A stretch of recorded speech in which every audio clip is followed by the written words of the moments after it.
داداش قبل کشف زبان مردم با چه زبانی فکر میکردن؟ دوری کنیم از هم. داداش چرا میگیم 300 مگه 3 تا 100 نیست؟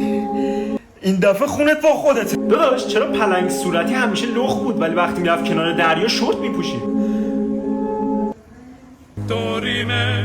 داداش چرا رگ دستمون رو بزنیم میمیریم ولی دستمون قطع بشه نمیمیریم؟ بعد این داستان میکشمت. داداش کی به اولین معلم درس داد؟